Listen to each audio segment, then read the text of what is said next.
My name's Lauren. I'm the Research and Documentation Assistant for Social History at Hull Museums, and I've been leading on the Pride in Our City exhibition and project. I'm Heidi Victoria Ireland. I work at the Warren Youth Project, but I also, for the purposes of today, work for Pride in Hull. I'm Craig. I work for Yorkshire MESMAC in Hull. I'm a community development worker for the LGBT community, and my involvement with the project's been helping to curate the video content. My name's Amazon Jackson. I'm an intersex advocate and an associate with the UK Intersex Association. My name's Chris. I'm a secondary school teacher and I play for Hull's gay and inclusive rugby team, the Roundheads. Excellent. So thank you all for joining us today.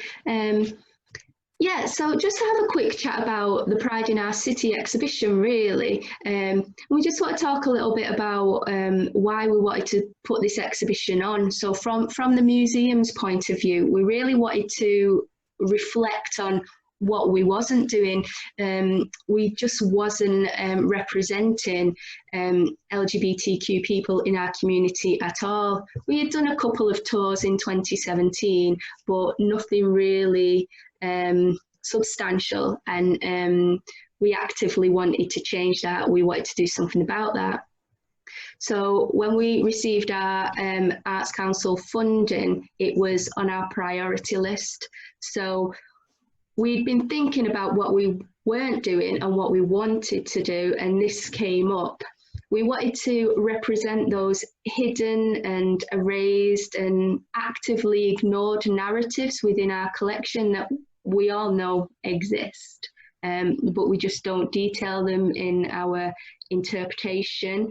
So that's something that we really wanted to do.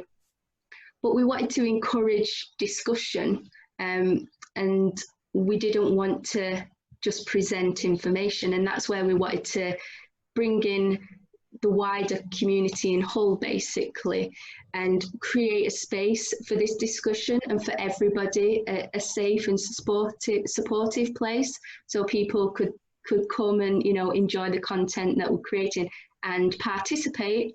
So that's when we came up with the idea for the exhibition, because obviously this year Pride in Hull was cancelled, but we wanted to get involved and still celebrate and help people celebrate. So that was something that was always on our mind. And we started working with Yorkshire MESMAC, Pride in Hull, and we had that mutual commitment to doing something good, to producing something that would kind of appeal to people, that people could enjoy, LGBTQ plus or not, and have a mutual enthusiasm to do that, producing a meaningful experience. So my question to you guys would be, why was it important for you to get involved? I think I can start on that. I think it was important to me as an individual, not just because I work for Pride in Hull, but as a person that's part of the community. You know, I think it's something that we still really need. I think some people don't always have great experiences, you know, if they're LGBT or not, and I think it's important we look at that, look at the issues and show that actually our city is really supportive and we are inclusive and it's a safe place to be for the most part. I think it's also really important that this was an online exhibition and that it was inclusive. Obviously, due to a national pandemic, that doesn't mean that we can't be responsive and we can't actually be quite accessible. So some people that maybe couldn't be involved in a formal setting physically can still access this, be part of it. And even if they're not out in the community or they can't leave home, they can still have that sense of pride and feel included and part of that process. For me, it was really important because I feel like I'm repeating what I said before, but representation is always key for me, and I think people underestimate how important that is. And working in a school, I see the effect of people knowing that I'm gay at school has on their lives. People have come to me asking about all sorts of issues like coming out and things, which is sometimes difficult for me and them, but I think it's really important, and I wish that I'd had something like that. And so any chance I get to represent anywhere in the public sphere, I think it's really important that anybody take that opportunity to really push forward just representation of the community, really. I thought it was really important for me as an intersex person to take part in Pride and this exhibition as well, given that intersex people are quite a repressed sort of area of our species, really. And it was a chance to find solidarity within the LGBT plus community, and also to show other intersex people that, you know, we're not all sort of hidden in this sort of idea of shame and stigma, and that, you know, we have voices, we're not invisible. And it was basically to raise awareness and to be a part of that, you know, solidarity, that feeling of coming together and looking at improvement for everybody.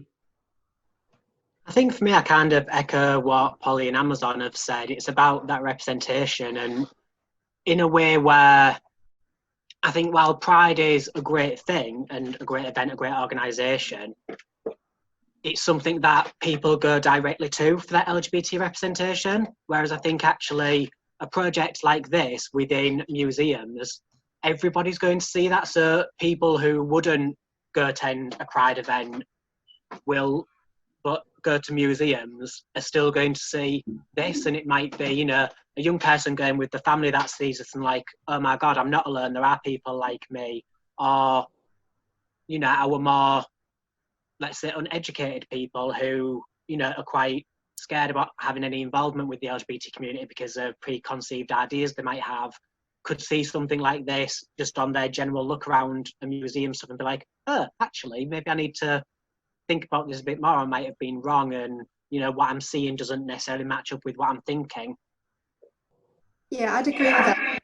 I think there's something about that representation that's so important to see, you know, especially people that maybe aren't out yet or haven't had the best experience coming out. I think if you can walk into a museum and see that representation, or see it online if you're not in a position to go out and access services or Pride or any of that other stuff, I think that's really important.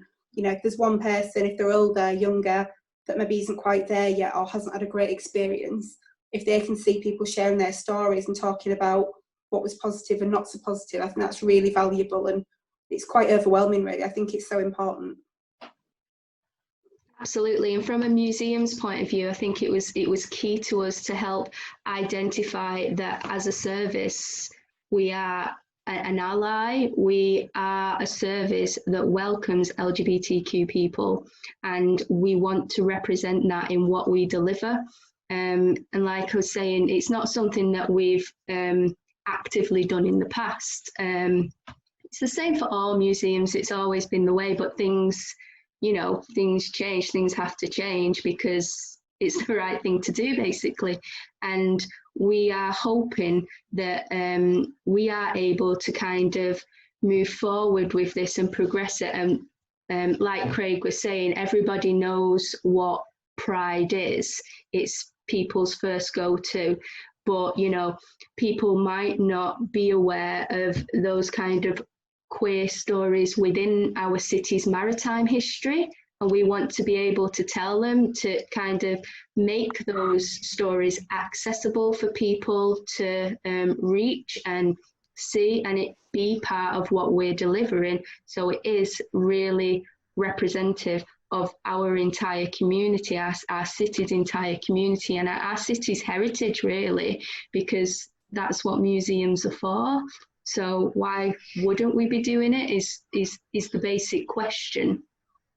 Hopefully this exhibition in itself and the overall project has an impact. I don't know about you, but just from watching the videos and viewing the exhibition, my kind of personal take from it, the impact that it had on individuals, you can see, you know, people talking about their experiences of Pride, their identities, and their emotions, their experiences. And, you know, in some of the videos, people talk about some kind of really hard things, but then when they talk about how, you know, they're able to celebrate and be accepted, you can see the emotive reaction and the emotions come out, and really nice to see people are able to kind of celebrate, as it were, where we weren't able to celebrate together this year. Like it says in the exhibition, just because we weren't celebrating together doesn't mean we're celebrating alone. We're still able to be proud of who we are, and Hull Museums definitely is part of that, and will continue to be part of that now. But yeah, we wanted it to be, I know I keep coming back to this, but an honest reflection of our audiences. You know, there's nothing more disheartening than going into a space and, you know, not seeing yourself reflected back. It's really hard to experience, and we wanted to deliver spaces and, you know, exhibitions, content, programming. We really want to kind of have this as something that we do throughout our entire delivery. So that would be from our research into our interpretation and our programming. So it's, you know, it's just not a temporary exhibition and it's done. This is something that we're going to continue with and grow with, hopefully. And I hope that will have an impact. But looking at the Pride in Our City exhibition as it's been, it seems to have had a positive impact. I know we were talking earlier and saying the response to the exhibition has been overwhelmingly positive, and it's been really, really nice to see people engaging with it, and hopefully people taking stuff away from it. If it's not, you know, a sense of pride of seeing, you know, their identities reflected back, or, you know, learning, you know, new information and seeing things from a different perspective. You know, what could be more valuable than that? I think there's something about that honesty as well, because we've all got a very different experience, and it doesn't kind of matter what walk of life or place you come from. Everyone has a good and bad reaction or experience or place in the world, and I think it's really important to look at that celebration and that solidarity and that positivity, but as well some of that really hard stuff and that fear, and that, you know, it's okay saying people have legal protection, but people still have a lot of issues and it can be really difficult and damaging. So I think it's important to see that every one of us has got a different story, and there's similarities and differences there, and I think that's really nice to see. And we've all got a kind of common goal, even if we're an ally, you know, part of the community ourselves. And I think that's a really important point, Heidi. Like, so many times I still hear people say, you know, why do we still need Pride? All of that general sort of bull. That's the nice way to put it. But, you know, even in the videos, we had people sharing stories of, you know, going about the daily business shopping in Tesco's and then being victim of homophobic abuse. And it's those things, that's exactly why we still need Pride, because that's still happening here, let alone, you know, looking at what's happening internationally against the LGBTI plus community. Yeah, I mean, that's what Pride sort of is about, isn't it? That's where the origins come from, is about people standing up and fighting for the rights of who they are, and, you know, the right to exist in this world peacefully. That's all that LGBT plus people want. Well, it's not all they want, you know, we've got a long list. That's one of sort of it's sort of one of the core fundamental needs of everybody, isn't it? It's just to be who we are, to be accepted, and to be allowed to have a place in the world. Yeah, I think that speaks to me as well. It's like, I think we sort of lose sight of what Pride originally was, like this fight for our rights. And I love that it's a celebration and it allows people to come together. But at the same time, like looking at places in even like in Europe at the minute, there's a long way to go still for a lot of the community. And, you know, it's nice. I think it's important to not forget about that as well. It's important that sometimes people who aren't part of the LGBTQ plus community don't really see how difficult that is. You know, there's still that fear, same as with other groups, you know, with racism and with disability, but there's still that fear of something bad happening, or, you know, some horrible travesty that's going to affect us, because we are still persecuted.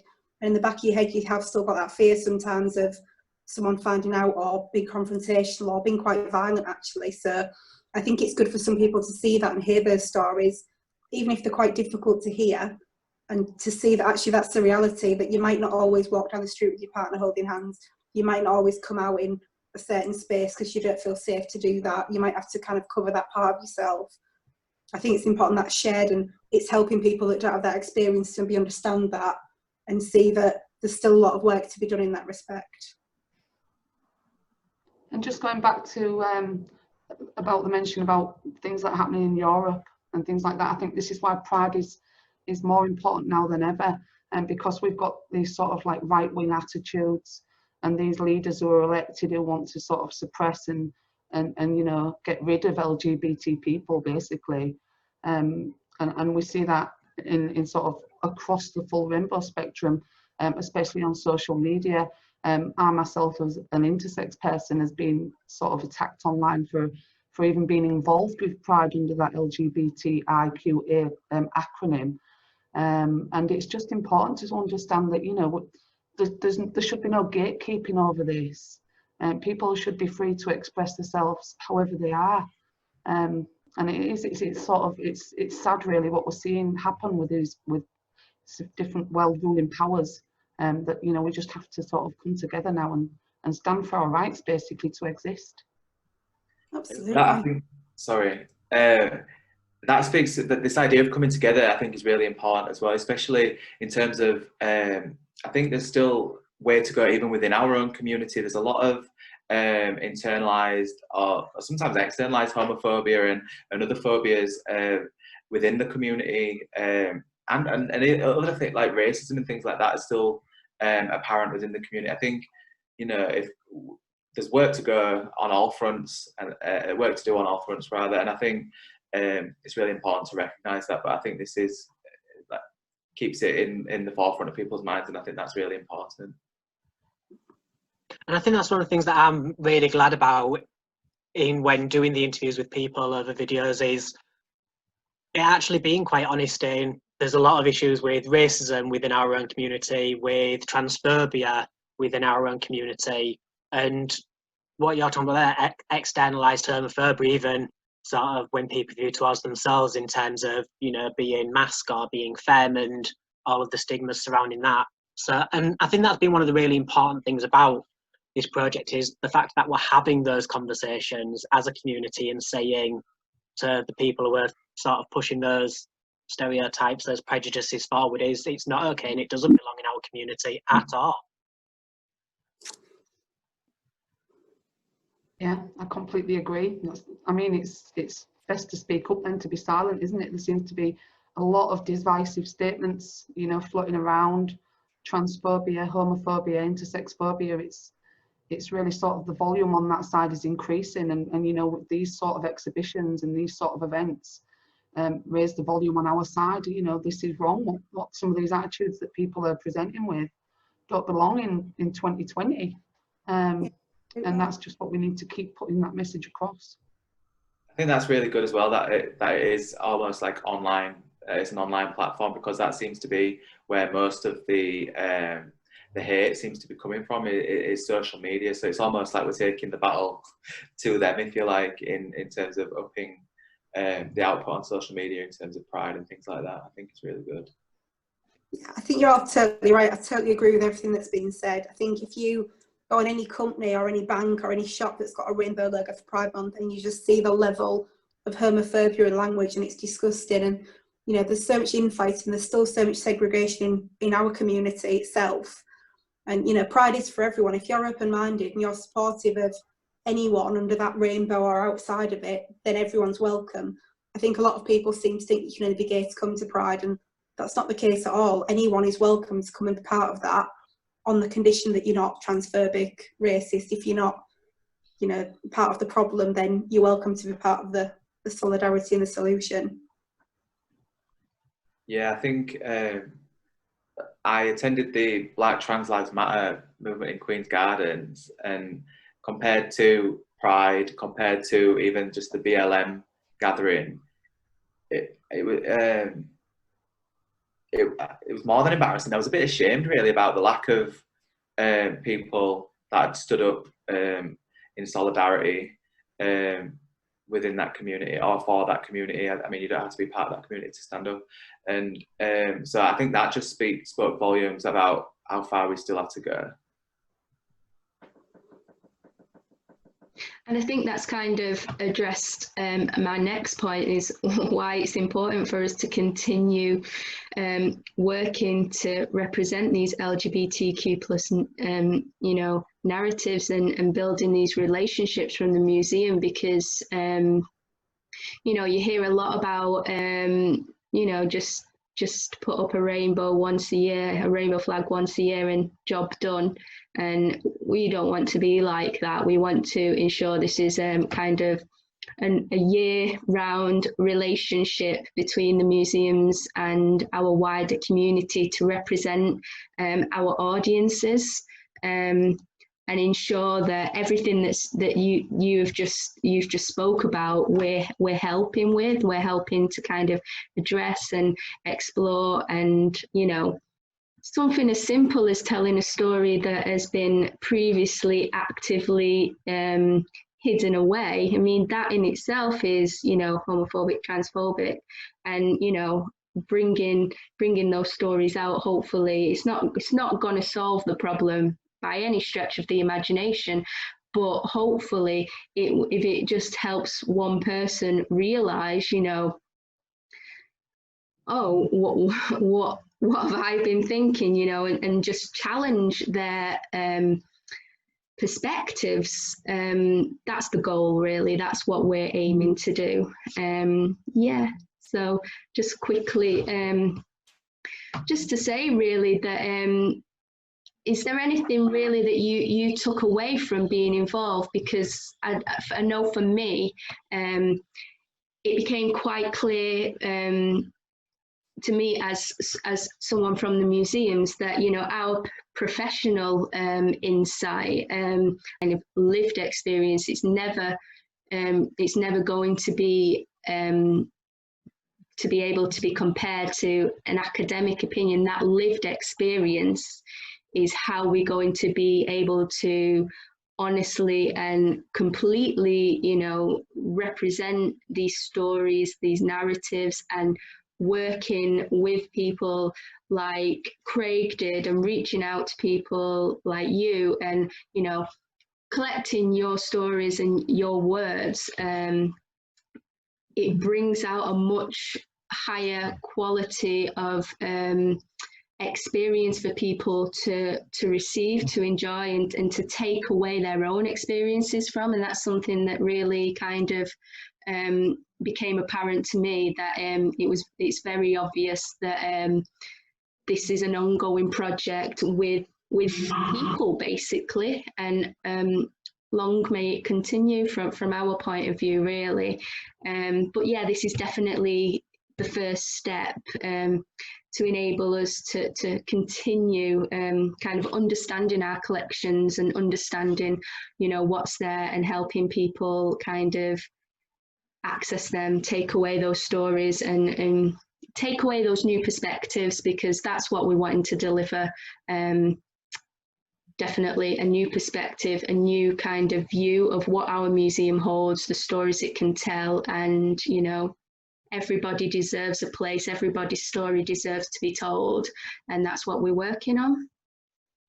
I think it's just so great to have this kind of partnership between the museums and Pride and Mesmac, because it just feels really important to have that acknowledgement, that recognition. Museums, you know, when you're a kid, you go on your school trip to the museum, and just seeing that and having that kind of ownership, and that, you know, we've also got a history, and everyone's part of that, and it's important to recognise that, and you're welcome and you're included in that. I just think it says a lot. You know, it's not a solution by any means, but it's a real step in the right direction for me, and hopefully other organisations and places and education and everything else will follow suit, and just have that kind of overview and that partnership between us. I think it's great. I was just going to say, I think education is the way that we're going to move forward. It's going to combat ignorance, and then hopefully create empathy, and that's all humans should have that for each other, and I think that's all anybody wants. Yeah. And I was just going to say, can I hold my hand up and say, I haven't actually seen the exhibition. And just for anybody else who might be watching this, could you tell us, please, Lauren, how do we look at it? Where do we find it? What tags do we need to search? Absolutely. So all you have to do is type in the address www.prideinOurCity.co.uk and it'll pop straight up. Thanks. I have been in severe lockdown for the past couple of months. That's what I put it down to. I've been checking all my emails and things. No problem. You've still got it to look forward to. Lovely, lovely.